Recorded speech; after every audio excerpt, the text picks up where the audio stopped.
नमस्कार। न्यूज परिचर्चा में आपका स्वागत है। भारत पाकिस्तान के बीच महाजंग आज, रोहित ब्रिगेड चढ़ेगी जीत की हैट्रिक। हम बताएंगे दुबई में किसका पड़ा भारी। किसानों और केंद्र के बीच दूसरे दौर की बातचीत पूरी। अब 19 मार्च को होगी अगली बैठक। झारखंड के मंत्री ने यूपी के सीएम योगी आदित्यनाथ को ललकारा, दायरे में रहने की दी नसीहत। भाजपा ने कहा महंगा पड़ेगा। बिहार करे पुकार, आइए निशांत कुमार। जेडीयू कार्यालय के बाहर लगाया गया पोस्टर। समाचार परिचर्चा अब विस्तार से। आज रविवार को भारत पाकिस्तान का मुकाबला चैंपियंस ट्रॉफी में होगा। यह मुकाबला दोपहर 2:30 बजे शुरू होगा। दुबई इंटरनेशनल स्टेडियम में होने वाले इस मुकाबले के लिए भारत के लिए एक आंकड़ा शानदार और दिल को सुकून देने वाला है। इस मैदान पर टीम इंडिया 2 बार पाकिस्तान के खिलाफ वनडे इंटरनेशनल मैच खेली है और दोनों ही बार भारत को जीत मिली है।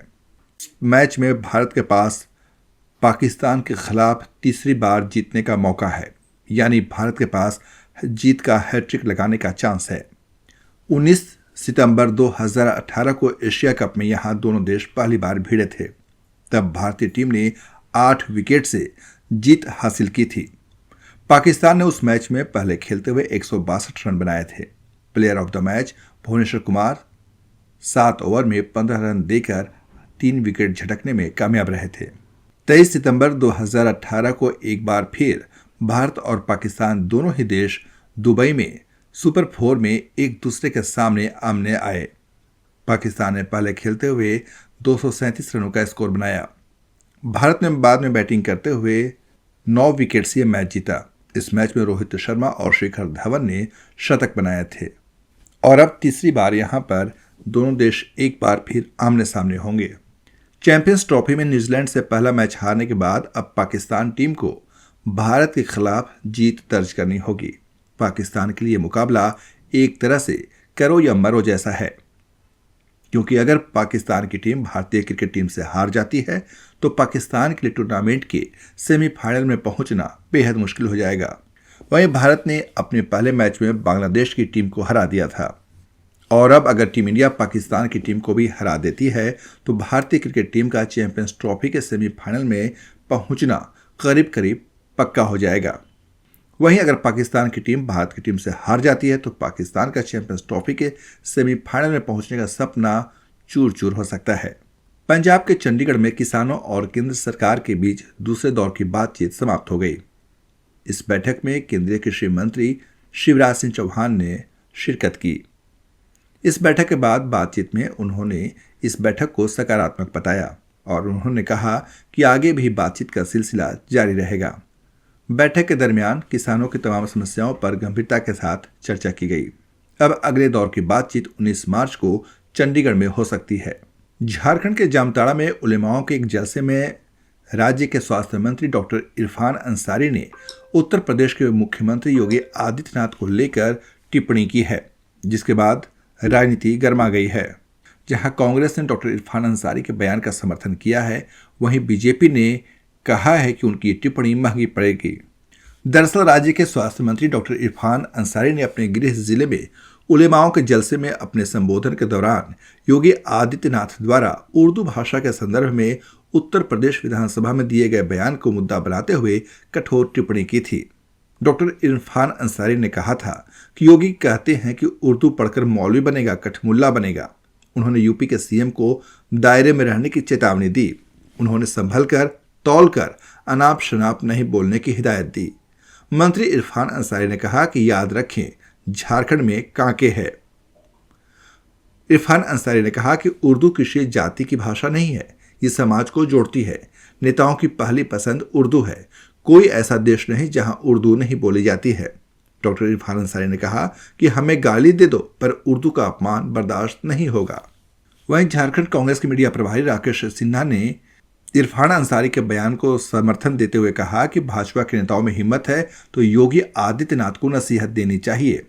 बिहार की राजनीति में मुख्यमंत्री नीतीश कुमार के बेटे निशांत के आने की चर्चा जोरों पर है।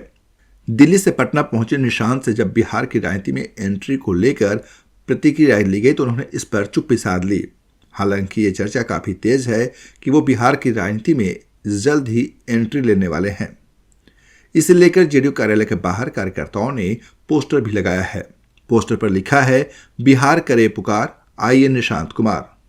महाशिवरात्रि के शुभ अवसर से पहले प्रयागराज महाकुंभ में श्रद्धालुओं की भारी भीड़ उमड़ रही है। इस वजह से यूपी के कई जिलों में जाम की स्थिति है। कानपुर प्रयागराज हाईवे पर जबरदस्त ट्रैफिक देखा जा रहा है। महाकुंभ में जाने वाले श्रद्धालुओं की सुविधा के लिए पुलिस प्रशासन पूरी तरह से सतर्क है। कटरा से दिल्ली जा रही एक यात्री बस अंपफल्ला के पास हादसे का शिकार हो गई। बस अनियंत्रित होकर सड़क से फिसलकर गहरी खाई में जा गिरी। हादसे में बस ड्राइवर की मौत हो गई और 15 यात्री घायल हो गए। सूचना मिलते ही पुलिस और राहत दल मौके पर पहुंचे और घायलों को अस्पताल पहुंचाया। केंद्रीय कृषि मंत्री शिवराज सिंह चौहान भोपाल से दिल्ली जा रहे थे। इस दौरान उन्होंने एयर इंडिया की फ्लाइट में सफर किया, लेकिन शिवराज सिंह चौहान को एयर इंडिया की फ्लाइट में एक टूटी हुई सीट मिली। इस बारे में बात करते हुए उन्होंने सोशल मीडिया पर एक पोस्ट शेयर किया। इस पोस्ट के जरिए शिवराज सिंह चौहान ने अपनी नाराजगी जाहिर की है। शिवराज सिंह चौहान ने बताया कि उनकी सीट टूटी हुई और धंसी हुई थी। इस वजह से उन्हें बैठने में काफी परेशानी हुई।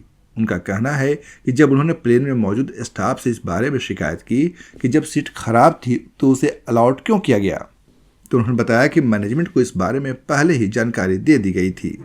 बिहार में एक मजदूर को बिजली का बिल सुनकर हार्ट अटैक आ गया। जानकारी के मुताबिक बिजली विभाग की टीम मजदूर के घर पहुंची थी। बिजली विभाग की टीम ने उसे बताया कि उसका बिल 25,000 रुपये है। अब इतना बिल सुनते ही मजदूर की तबीयत बिगड़ गई, जिसके बाद उसकी मौत हो गई। उसे तुरंत बिल भरने को कहा गया। इस घटना के बाद वहां मौजूद लोगों का गुस्सा साफ तौर पर दिखाई दिया। अब मृतक के परिजनों ने मुआवजे और न्याय की मांग की है। परिजनों का आरोप है कि बिल मनमाना है। तेलंगाना के नगर कुर्नूल जिले में निर्माणाधीन एसएलबीसी सुरंग में बड़ा हादसा हो चुका है। सुरंग की छत का 3 मीटर हिस्सा धंस गया, जिसमें 8 मजदूर फंस गए हैं। मजदूरों को निकालने के लिए रेस्क्यू ऑपरेशन चलाया जा रहा है। फंसे हुए मजदूर पंजाब, जम्मू कश्मीर, झारखंड और उत्तर प्रदेश के रहने वाले हैं। वहीं 42 मजदूर सुरक्षित बाहर निकलने में कामयाब रहे, जिनमें से 2 घायल हो गए और उन्हें तुरंत इलाज के लिए नजदीकी अस्पताल ले जाया गया। चैंपियंस ट्रॉफी में ऑस्ट्रेलिया ने इतिहास का सबसे बड़ा रन चेज किया है। इंग्लैंड के 352 रन का टारगेट ऑस्ट्रेलिया ने 47.3 ओवर में 5 विकेट खोकर हासिल कर लिया। जोश इंग्लिश ने मार्क वुड की बॉल पर 6 जमाकर ऑस्ट्रेलिया को जीत दिलाई। इंग्लिश ने 77 गेंद पर शतक लगाया। ये टूर्नामेंट में सबसे कम गेंदों पर सेंचुरी का रिकॉर्ड है। शनिवार को लाहौर के गद्दाफी स्टेडियम में ऑस्ट्रेलिया ने टॉस जीतकर गेंदबाजी चुनी। इंग्लैंड ने 50 ओवर में 8 विकेट खोकर 351 रन बनाए। ये इस टूर्नामेंट के इतिहास का सबसे बड़ा स्कोर था, लेकिन ऑस्ट्रेलिया ने अगली ही पारी में इस रिकॉर्ड को पीछे छोड़ दिया। अमेरिका के राष्ट्रपति डोनाल्ड ट्रंप ने 4 दिन में चौथी बार भारत चुनाव में अमेरिकी फंडिंग पर सवाल उठाया है। इस बार डोनाल्ड ट्रंप ने कहा कि मेरे दोस्त मोदी को 182 करोड़ रुपए भेजे गए हैं। ये दूसरी बार है जब ट्रंप ने इस मामले में मोदी का नाम लिया। ट्रंप ने शुक्रवार को कहा कि ये फंड भारत में वोटर टर्नआउट बढ़ाने के लिए दिए गए, और हमारा क्या, हमें भी अमेरिका में वोटर टर्नआउट बढ़ाने के लिए पैसा चाहिए। इसके अलावा ट्रंप ने बांग्लादेश में भेजे गए 250 करोड़ रुपए का भी जिक्र किया। उन्होंने कहा कि बांग्लादेश में राजनीतिक माहौल को मजबूत करने के लिए फंड एक ऐसी संस्था को भेजा गया जिसका नाम भी किसी ने नहीं सुना। ट्रंप ने कहा कि ऐसी संस्था को इतना पैसा मिला जहां सिर्फ 2 लोग काम करते हैं। वो यहाँ वहां से 10-20 हजार रुपए जुटा रहे हैं और अचानक उन्हें अमेरिकी सरकार से 250 करोड़ रुपए मिल गए। मुझे लगता है कि ये दोनों अमीर बनने से बहुत खुश होंगे। जल्दी उनकी तस्वीर किसी बिजनेस मैगजीन में छापी जाएगी। रिजर्व बैंक ऑफ इंडिया के पूर्व गवर्नर शक्तिकांत दास को प्रधानमंत्री मोदी का प्रिंसिपल सेक्रेटरी 2 नियुक्त किया गया है। कैबिनेट की अपॉइंटमेंट कमेटी ने शनिवार को यह नियुक्ति की है। कमेटी के सेक्रेटरी मनुष सक्सेना ने नियुक्ति की जानकारी दी। शक्तिकांत दास आरबीआई गवर्नर के पद से 10 दिसंबर को रिटायर हुए थे। 22 फरवरी को उन्हें पीएम का प्रिंसिपल सेक्रेटरी नियुक्त किया गया, यानी रिटायरमेंट से नियुक्ति के 75वें दिन ही वे प्रधानमंत्री कार्यालय में अहम पद पर पहुंच गए। फिलहाल पीके मिश्रा प्रधानमंत्री मोदी के प्रिंसिपल सेक्रेटरी के नंबर 1 पोजीशन पर हैं। शक्तिकांत दास नंबर 2 होंगे। दास तमिलनाडु कैडर के 1980 बैच के आईएएस अधिकारी रह चुके हैं। वहीं पीके मिश्रा गुजरात कैडर के रिटायर्ड अधिकारी हैं। समाचार समाप्त हुए। नमस्कार। अगर आपको हमारी ये परिचर्चा पसंद आई हो तो हमारे यूट्यूब चैनल को सब्सक्राइब करें, वीडियो को लाइक करें, शेयर करें और कमेंट जरूर करें। मिलते हैं अगली परिचर्चा के साथ। तब तक के लिए नमस्कार।